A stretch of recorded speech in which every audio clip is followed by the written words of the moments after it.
Buenos días, hermanos y amigos de Capilla Fidelidad. Mi nombre es Iván Cano y hoy corresponde nuestro devocional Romanos capítulo 1. Y le he colocado como título a nuestra enseñanza Mi estado delante de Dios. Entonces oremos y empezamos.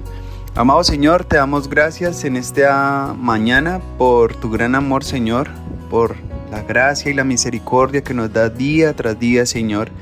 Gracias por permitirnos escuchar una porción de tu palabra. Ayúdanos a meditar en ella y también ayúdanos a atesorar en nuestros corazones y colocar en práctica lo que tú nos quieras decir, Señor. Te amamos y te bendecimos en el nombre de tu Hijo amado Jesús. Amén y amén. Bueno, hermanos, yo hice un pequeño bosquejo, el cual se los voy a decir, y es de los versos 1 al 7. Vamos a ver la salutación de Pablo y el llamado que tenía el apóstol. De los versos 8 al 17 vamos a ver la intención de Pablo de ir a Roma y también ahí explica qué es el Evangelio. De los versos 18 al 32 vamos a ver el triste estado de algunas personas delante de Dios. Entonces empecemos con el primero. En el verso 1 dice Pablo, siervo de Jesucristo, llamado a ser apóstol, apartado para el Evangelio de Dios. Me gusta mucho la forma en que Pablo presenta su llamado, y es que vemos que primero él menciona que es el siervo de Jesucristo, y es el enfoque que todos debemos de tener. Recordar siempre que todos, antes de cualquier llamado que tengamos por parte del Señor, somos sus siervos. Esta palabra siervo se traduce en griego como doulos, la cual significa el término más inferior en la escala de la servidumbre. Entonces, traduciendo el mensaje de Pablo, estaría diciendo: miren, yo soy el siervo más inferior de mi Señor, pero he sido llamado a ser apóstol. ¿Qué significa esta palabra? Esta palabra significa el enviado o mensajero, o también puede significar las dos, el que se envía con un mensaje. Y una aplicación para nuestras vidas podría ser que si tú estás empezando a asistir a la iglesia y estás conociendo cada día más del Señor y su palabra, estás enamorado de Él, eso es muy bueno. Y es muy bueno que tengas muy presente esto también. Recuerda siempre que eres un siervo del Señor y que Dios te va a llamar a que cumplas una función en su cuerpo, como lo dice 1 Corintios capítulo 12, de los versos 12 al 27. El cuerpo de Cristo llamado iglesia, tú tendrás un llamado. El Señor te enviará a ti a hacer algo dentro del cuerpo de Cristo. Al ministerio que Él te llame, Él ya te lo mostrará. Ora mucho y ten comunión con Dios, medita en su palabra para que Él te muestre a qué te está llamando el Señor. Ahora, si tú ya llevas un tiempo considerable o mucho tiempo asistiendo a la iglesia, recuerda que somos siervos, nos debemos los unos a los otros con la humildad de un doulos. Y hazte esta pregunta: ¿estoy trabajando en mi llamado? ¿O tal vez he descuidado a lo que Dios me mandó? Si es así, yo te animo a que a partir de hoy te sacudas, hermano y hermana, y retoma lo que Dios te llamó y hazlo hasta mejor de lo que lo llegaste a hacer anteriormente. Glorifica a Dios con tu servicio y verás cómo es de bendecida tu vida. Vamos al punto 2. ¿Cuáles eran las intenciones de Pablo al ir a Roma? Podríamos decir que esta carta del apóstol Pablo a los romanos se distingue de las otras cartas paulinas por el hecho mismo de haber sido dirigido a una iglesia que no había sido fundada por el apóstol y a la que ni siquiera conocía él personalmente. Pero él esperaba conocerlos muy pronto si Dios así lo permitía, como dice en el verso 10, rogando que de alguna manera tenga al fin por la voluntad de Dios un próspero viaje para ir a vosotros. Y miren, de esta parte del bosquejo lo más lindo que me llamó la atención, aunque claro está que cada uno de los versos que vemos en este capítulo y en todo el libro uno podría sacar una enseñanza muy profunda y hermosa, pero en este capítulo el verso 11 y 12 atrajo mucho mi atención. Dicen así: porque deseo veros para comunicaros algún don espiritual a fin de que sean confirmados.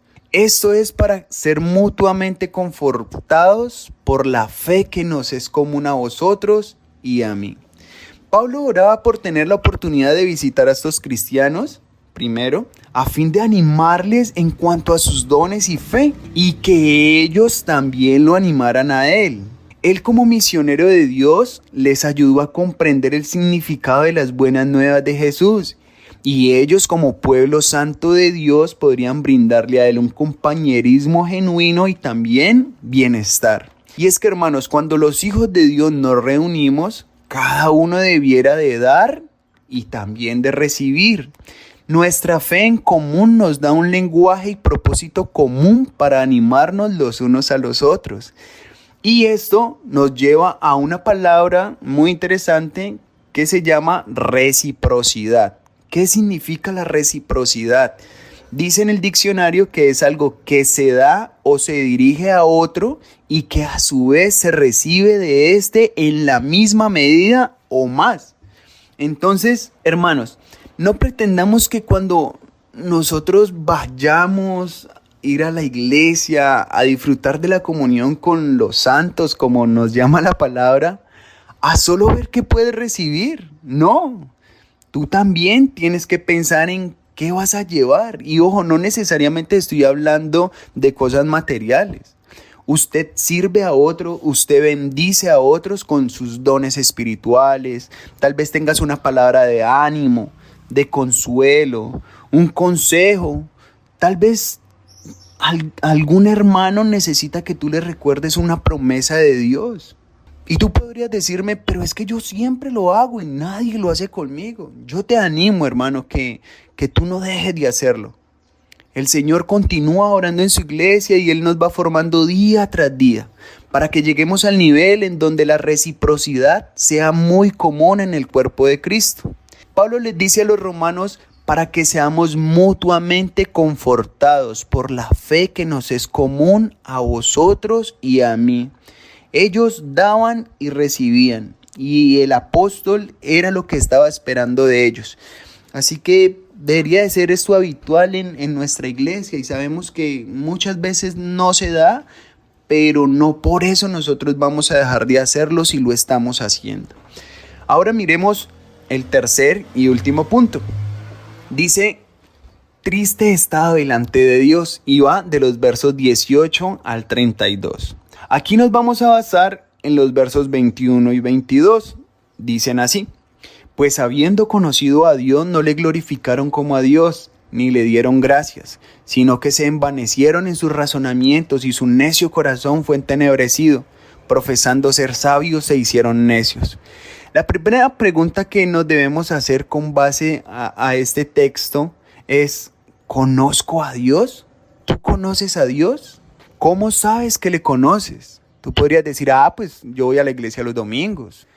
Pues yo digo hermano, hermana. Pues yo también canto las alabanzas, yo doy la ofrenda, yo ya hice la oración de fe, etc. Y hermanos, no está mal si tú has llegado a hacer este tipo de cosas, pero en realidad eso no es totalmente conocer a Dios. Conocer a Dios va mucho más allá de esto. Conocer a Dios es reconocer que el Padre envió a su Hijo Jesucristo a salvar una humanidad que estaba perdida, de la cual tú y yo éramos partes. Pero por su sacrificio en la cruz, por el sacrificio de nuestro Señor Jesucristo, nosotros hemos sido redimidos para vivir una vida consagrada a Él. Y esto nos lleva a tener una comunión constante y genuina con nuestro Salvador, para la honra y la gloria del Padre. Conocer a Dios, hermanos, es amarle, es obedecerle, que sea Él tu prioridad en la vida. Ahora, hermanos, si tú a lo que acabo de decir tú dices amén, yo te pregunto, ¿tú le estás glorificando de verdad como a Dios? Porque decir amén a un pensamiento que tiene sentido es fácil. Ahora, llevarlo a la práctica es el verdadero reto. Nosotros, por otro lado, podríamos saber mucha teología. Tú tal vez te pudiste haber aprendido en fundamentos de la fe donde están ubicados todos los libros de la Biblia, las leyes espirituales, todo esto. Cuando el pastor menciona un libro en la Biblia, tú como ya te los aprendiste todos, tú de una ya lo tengo. Y puedes saber muchas prácticas cristianas también. Pero si no te llevan de verdad a glorificar a Dios y a estar agradecido con Él, de nada vale, mi hermano, tristemente. También la gratitud hacia Dios es muy importante y quiero mencionarlo con una frase de Charles Spurgeon.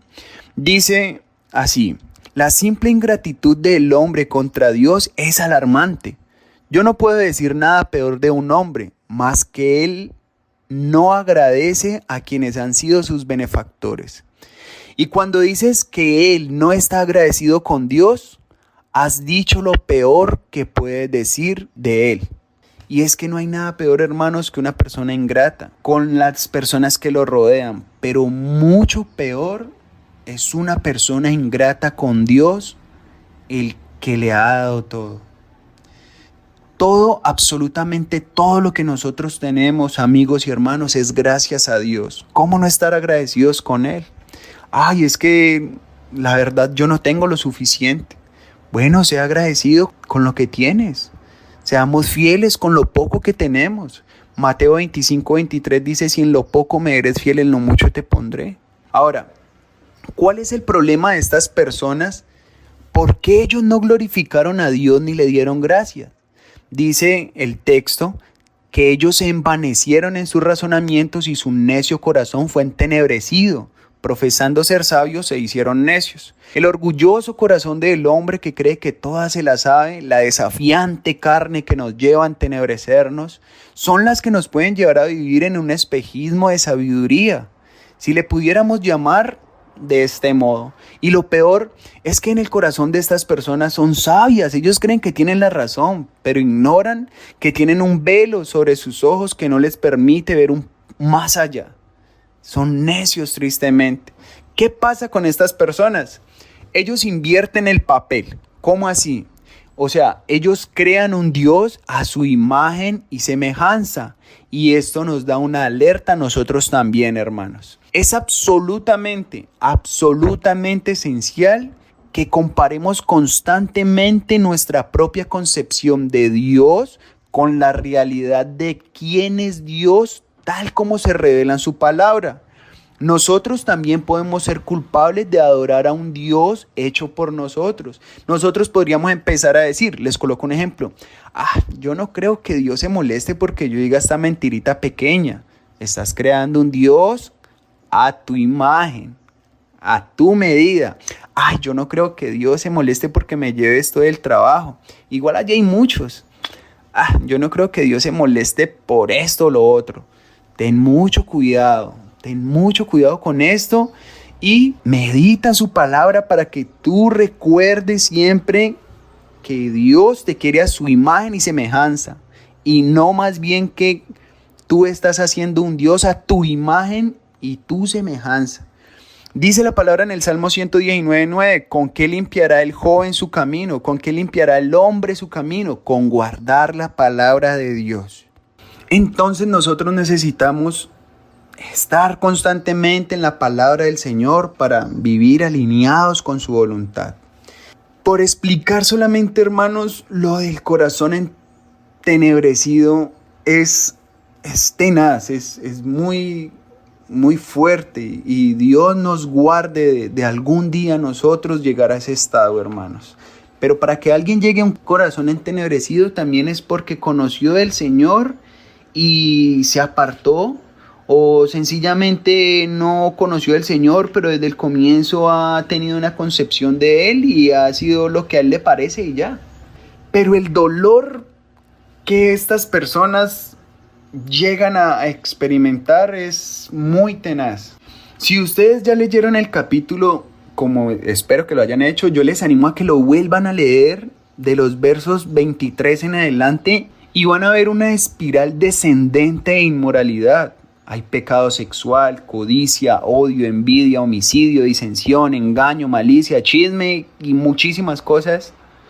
Y por último, crece su odio hacia Dios, y no solamente crece su odio, sino que también animan a otros a que sientan lo mismo.